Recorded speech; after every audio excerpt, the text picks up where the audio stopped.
నందిగామలో 2000 రూపాయల పందెం యువకుడి ప్రాణం మీదకు తెచ్చింది. పందెం కోసం యువకుడు వాగులోకి దూకాడు. బ్రిడ్జ్ పై నుంచి మున్నేరులోని జంప్ కొట్టాడు.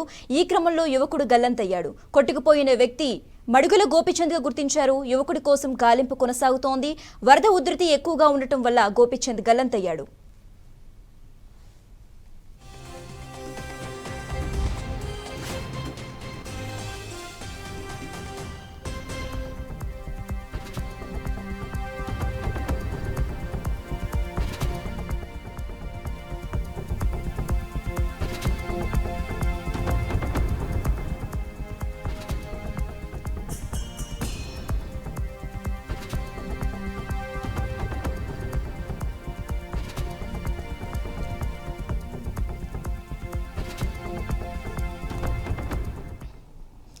నందిగామలో 2000 రూపాయల పందెం యువకుడి ప్రాణం మీదకు తెచ్చింది. పందెం కోసం యువకుడు వాగులోకి దూకాడు. అయితే బ్రిడ్జ్ పై నుంచి మున్నేరులోకి జంప్ కొట్టాడు.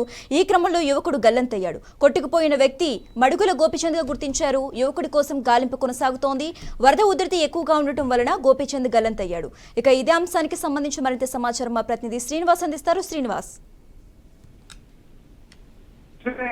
యువత పెడద్రోవ పడుతున్న నేపథ్యం మరొకసారి అలాంటి ఉదంతం మరొకసారి కళ్ళ ముందు కనిపిస్తుంది. మున్నేరు వాగులో దూకినటువంటి ఎవరైతే మాడుగుల గోపీచంద్ ఉన్నాడో కేవలం 2000 రూపాయల పందెం కోసం మున్నేరు వాగులో దూకాడు. ఇప్పటికే వరద ప్రవాహం ఎక్కువ ఉన్న నేపథ్యంలో కూడా మున్నేరు నుంచి కృష్ణానదికి వరద ప్రవాహం పెద్ద ఎత్తున ఉంది. అంతేకాకుండా మున్నేరు కొద్ది రోజులుగా పొంగి ప్రవహిస్తుంది అనేది ఆంధ్రప్రదేశ్ లో కురిసిన వర్షాల నేపథ్యంలో గత కొద్ది రోజులుగా మున్నేరు ఏంటి దాని పరిస్థితి ఏంటని చూస్తూ ఉన్నాము. అయితే ఈత కూడా రాకుండా పూర్తి స్థాయిలో మున్నేరు వాగులోకి కేవలం 2000 రూపాయల పందెంతో స్నేహితులతో 2000 రూపాయల పందెం కట్టి మున్నేరు వాగులో దూగిన ఉదాహరణ ఏదైతే ఉందో అది చాలా మందిని విభ్రాంతికి గురి చేస్తున్న నేపథ్యం కూడా కనిపిస్తుంది. యువత పెడదోవ పడుతున్నారు. యువత వారు తీసుకున్నటువంటి క్షణిక ఆవేశంలో నిర్ణయాలు తీసుకుంటున్నారు అనే దానికి ఇది ఒక ప్రత్యక్ష సాక్ష్యంగా చెప్పుకోవచ్చు. దీని మీద పెద్ద ఎత్తున ఇప్పటికే మున్నేరు వాగు వద్ద కుటుంబ సభ్యులు అందరూ చేరుకున్నటువంటి పరిస్థితి, వాళ్ళ కన్నీరు మున్నీరుగా విడిపిస్తున్న నేపథ్యం కూడా చూస్తూ ఉన్నాము.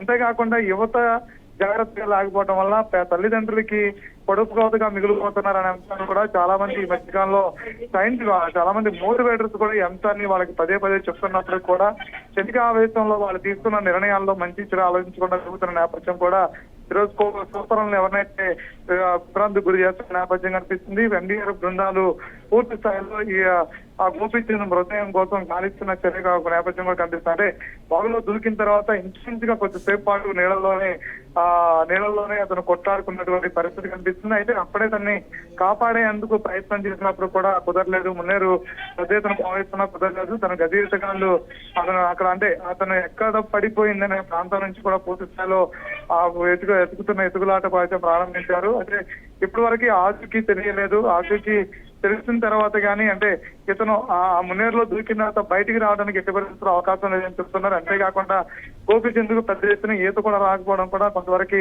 నష్టం చేకూరే అవకాశం కూడా ఉందని చెప్పుకోవచ్చు. Okay, right. Thanks for update Srinivas.